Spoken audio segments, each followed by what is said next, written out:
আসসালামু আলাইকুম। সবাইকে স্বাগত জানাচ্ছি। আমি নাসরুল ইসলাম তন্ময়। শুরুতে বিআরবি কেবল সংবাদ শিরোনাম। বাংলাদেশের সর্বশেষ গুরুত্বপূর্ণ আপডেট সংবাদে আপনাকে স্বাগত। শুরুতেই সংবাদ শিরোনাম, পরে বিস্তারিত। শুরুতেই জানিয়ে দিব, আগামী নির্বাচন হবে ইতিহাসের অন্যতম কঠিন পরীক্ষা, বললেন বিএনপির ভারপ্রাপ্ত চেয়ারম্যান তারেক রহমান।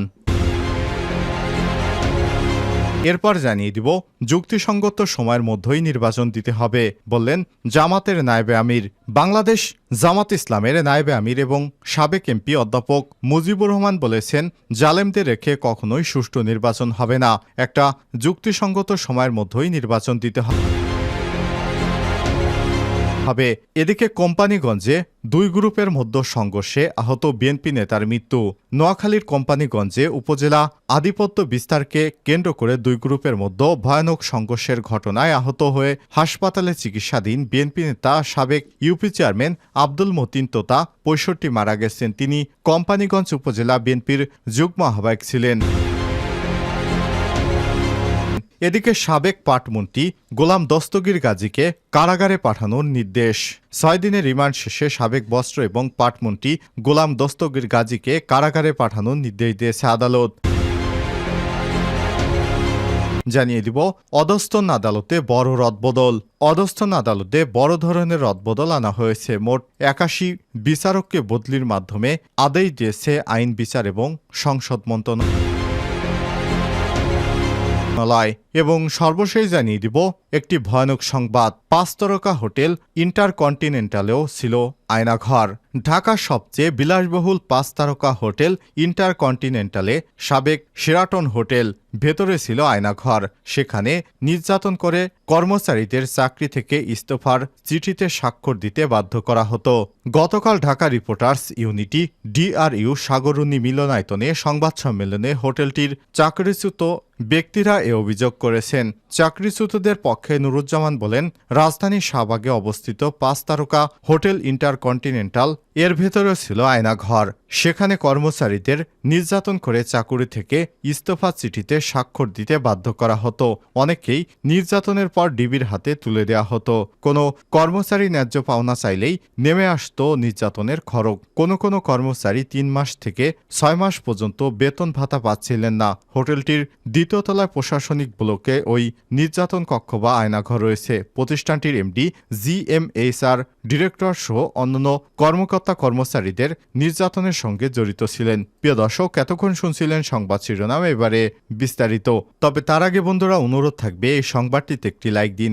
এই চ্যানেলে আপনি নতুন হয়ে থাকলে আমাদের সংবাদটি দেখতে দেখতে চ্যানেলটি সাবস্ক্রাইব করে রাখুন, যাতে করে বন্ধুরা আমাদের পরবর্তী লেটেস্ট আপডেট সংবাদগুলো সবার আগে আপনার কাছে পৌঁছে যায়। কমেন্ট করে আপনার মূল্যবান মতামত জানিয়ে দিন আপনি বিশ্বের কোন দেশ থেকে বা বাংলাদেশের কোন স্থান থেকে আমাদের সংবাদটি দেখছেন এবং শুনছেন। আগামী নির্বাচন হবে ইতিহাসের অন্যতম কঠিন পরীক্ষা, তারেক রহমান। আগামী জাতীয় সংসদ নির্বাচন নিয়ে দলের তৃণমূল নেতাকর্মীদের দিক নির্দেশনা দিয়েছেন বিএনপির ভারপ্রাপ্ত চেয়ারম্যান তারেক রহমান। শুক্রবার তৃণমূলের নেতাকর্মীদের সঙ্গে ধারাবাহিক মতবিনিময় দ্বিতীয় দিনে রাজশাহী বিভাগের জেলাগুলোর নেতাকর্মীদের সঙ্গে মতবিনিময় সভায় প্রধান অতিথির বক্তব্যে দিক নির্দেশনা দেন তারেক রহমান। নেতাকর্মীদের উদ্দেশ্যে তারেক রহমান বলেন, আগামী নির্বাচন হবে একটি কঠিন পরীক্ষার নির্বাচনের ফলাফলের জন্য বিএনপি সবসময় জনসমর্থনের উপর নির্ভরশীল। বিএনপি গত ১৭ বছর ধরে শত জুলুম এবং নির্যাতন সহ্য করে যেভাবে জনগণের আস্থা ধরে রেখেছে তার ধারাবাহিকতা রাখতে হবে। দলের নেতাকর্মীদের উদ্দেশ্যে বিএনপির ভারপ্রাপ্ত চেয়ারম্যান আরও বলেন, এমন কোনো কাজ করা যাবে না যা জনগণের আস্থা নষ্ট করে। জনসম্পৃক্ত থেকে জনগণের আস্থা অর্জন এবং সেটি অক্ষুণ্ণ রাখতে তৃণমূল নেতাকর্মীদেরকে ঐক্যবদ্ধভাবে সব প্রশ্নের ঊর্ধ্ব থেকে কাজ করার নির্দেশনা দেন তারেক রহমান। যুক্তিসঙ্গত সময়ের মধ্যেই নির্বাচন দিতে হবে, জামাতের নায়েবে আমির। বাংলাদেশ জামাত ইসলামের নায়েবে আমির এবং সাবেক এমপি অধ্যাপক মুজিবুর রহমান বলেছেন, জালেমদের রেখে কখনোই সুষ্ঠু নির্বাচন সম্ভব ছিল না। একটা যুক্তিসঙ্গত সময়ের মধ্যেই নির্বাচন দিতে হবে। শুক্রবার ৩০ আগস্ট ময়মনসিংহ প্রেসক্লাব মিলনায়তনে বৈষম্যবিরোধী ছাত্র আন্দোলনে নিহতদের পরিবারের সঙ্গে মতবিনিময় সভায় তিনি এসব কথা বলেন। সভায় বৈষম্যবিরোধী ছাত্র আন্দোলনে নিহত ময়মনসিংহ জেলা জেলার ৩৪ জন শহীদের পরিবারকে বাংলাদেশ জামাত ইসলামীর পক্ষ থেকে ২ লক্ষ টাকা করে নগদ আর্থিক সহায়তা দেওয়া হয়। সভায় জামাত ইসলামের নায়েবে আমির বলেন, ময়মনসিংহে বৈষম্য বিরোধী ছাত্র আন্দোলনে ৬২ জন শহীদ হয়েছেন। তাদের বেশিরভাগই শ্রমিক শ্রেণীর। যারা জালেম সরকারকে বিতাড়িত করতে শহীদ হয়েছেন তাদের নাম ইতিহাসের স্বর্ণাক্ষরে লেখা থাকবে। এ সময় তিনি আরো বলেন, ইসলাম জুলুম একসঙ্গে চলতে পারে না। জুলুম থাকলে ইসলাম থাকবে না, আর যদি ইসলাম থাকে তবে জুলুম থাকবে না। সকল জুলুম এবং অন্যায় বন্ধ করে একটি ইসলামী রাষ্ট্র প্রতিষ্ঠা করতে হবে, তবেই সব মানুষ নিরাপদ এবং সুখ শান্তিতে বসবাস করতে পারবে। মতবিনিময় সভায় জামাতের ময়মনসিংহ জেলা আমির আবদুল্লাহ করিমের সভাপতিত্বে এবং মহানগর আমির কামরুল হাসান এমরুলের সঞ্চালনায় বিশেষ অতিথি হিসেবে জামাতের কেন্দ্রীয় নির্বাহী পরিষদ সদস্য এবং প্রচার ও মিডিয়া বিভাগের সম্পাদক অ্যাডভোকেট মতিউর রহমান আকন্দ, সাংগঠনিক সম্পাদক এবং ময়মনসিংহ অঞ্চলের পরিচালক ড সামিউল হক ফারুকী, কেন্দ্রীয় কর্মপরিষদ সদস্য মঞ্জুরুল ইসলাম ভূঁইয়া, শহীদ পরিবারের পক্ষে ঈশ্বরগঞ্জের আব্দুল মজিদ এবং নিহত সাগরের পিতা আসাদুজ্জামান জামাতের প্রতি কৃতজ্ঞতা জানান। এ সময় জামাত ইসলাম এবং ছাত্র শিবিরের জেলা মহানগরের নেতৃত্ববৃন্দ এবং শহীদ পরিবারের স্বজনেরা উপস্থিত ছিলেন। কোম্পানীগঞ্জে ২ গ্রুপের সংঘর্ষে আহত বিএনপির নেতার মৃত্যু। নোয়াখালীর কোম্পানীগঞ্জে উপজেলা আধিপত্য বিস্তারের জেরে ২ গ্রুপের সংঘর্ষের ঘটনায় আহত হয়ে হাসপাতালে চিকিৎসাধীন বিএনপি নেতা সাবেক ইউপি চেয়ারম্যান আব্দুল মতিন তোতা ৬৫ মারা গেছেন। তিনি কোম্পানীগঞ্জ উপজেলা বিএনপির যুগ্ম আহ্বায়ক ছিলেন।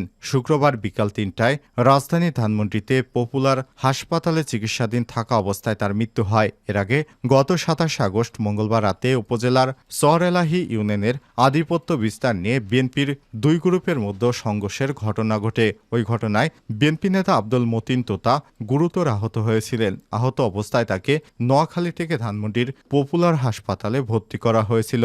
বিএনপি নেতা আব্দুল মতিন তোতার মৃত্যুর পর তার ছেলে মোহাম্মদ বাহাদুর ফেসবুক লাইভে এসে প্রশাসন এবং জনসাধারণের উদ্দেশ্যে বলেন, আমার বাবা বিএনপি নেতার সাবেক চেয়ারম্যান আব্দুল মতিন তোতা সম্পূর্ণ নির্দোষ। পরিকল্পিতভাবে বিএনপি নেতা ইসমাইল এবং মুস্তাফিজ, শাহাবুদ্দিন মামুন, ডক্টর ফরিদ সহ আওয়ামী লীগের রাজ্জাক চেয়ারম্যান, যুবলীগ নেতা কালাম এবং বেলালের প্রত্যক্ষ সহযোগিতায় তাকে হত্যা করা হয়েছে।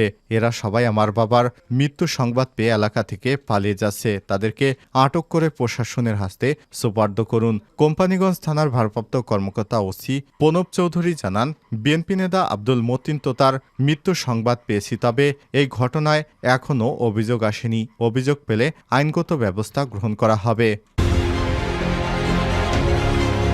৬ দিনের রিমান্ড শেষে কারাগারের সাবেক মন্ত্রী গাজী। বৈষম্যবিরোধী ছাত্র আন্দোলনে নিহত নারায়ণগঞ্জ রূপগঞ্জের স্কুল শিক্ষার্থী রোমান নময়া হত্যা মামলায় সাবেক বস্ত্র এবং পাটমন্ত্রী এবং গাজী গ্রুপের চেয়ারম্যান গোলাম দস্তগীর গাজী বীর প্রতীককে কারাগারে পাঠিয়েছে আদালত। ৬ দিনের রিমান্ড শেষে শুক্রবার ৩০ আগস্ট দুপুরে senior judicial magistrate Nusrat Sahara বিথির আদালত তাকে কারাগারে পাঠায়। এদিক সাবেক এমপির বিরুদ্ধে পুলিশ আর কোনো মামলায় রিমান্ড আবেদন করেনি। আদালত পুলিশের পরিদর্শক আব্দুর রশিদ বিষয়টি নিশ্চিত করেছেন। তিনি জানান, শিক্ষার্থী রোমান মিয়া হত্যা মামলায় রূপগঞ্জ থানা পুলিশ 10 দিনের রিমান্ড আবেদন করে। গত রোববার সেদিন আদালত জিজ্ঞাসাবাদের জন্য 6 দিনের রিমান্ড মঞ্জুর করে। আজ রিমান্ড শেষে তাকে কারাগারে পাঠানোর নির্দেশ দিয়েছে আদালত। এর আগে বস্ত্র এবং পাট মন্ত্রণালয়ের সাবেক মন্ত্রী এবং গাজী গ্রুপের চেয়ারম্যান গোলাম দস্তগীর গাজীকে 24 আগস্ট রাতে রাজধানীর শান্তিনগরে বাসা থেকে গ্রেপ্তার করে আইনশৃঙ্খলা বাহিনী। মামলার সংক্ষিপ্ত এজাহারে উল্লেখ করা হয়, নিহত রোমান মিয়া 17 উপজেলা চনপাড়া পুনর্বাসন কেন্দ্রের আনোয়ার হোসেনের ছেলে। সে পুনর্বাসন কেন্দ্রের নব কিশলয় উচ্চ বিদ্যালয়ের 10ম শ্রেণীর ছাত্র ছিল। 5 আগস্ট শেখ হাসিনার পদত্যাগ এবং দেশত্যাগের পর সন্ধ্যায় চনপাড়ায় ছাত্র জনতার একটি আনন্দ মিছিল বের হয়। মিছিলকে পণ্ড করতে শেখ হাসিনা, ওবায়দুল কাদের, গোলাম দস্তগীর এবং গোলাম মর্তুজার নির্দেশে আওয়ামী লীগের লোকজন আগ্নেয়াস্ত্র দিয়ে এলোপাতাড়ি গুলি করে। এ সময় নিহত রোমানের গলা, ঘাড়, হাত, বুক ও পিঠ কয়েকটি গুলি লাগে। তাকে উদ্ধার করে স্থানীয় একটি বেসরকারি হাসপাতালে নিলে চিকিৎসক তাকে মৃত ঘোষণা করে। পরে বিনা ময়নাতদন্তেই তাকে দাফন করা হয়।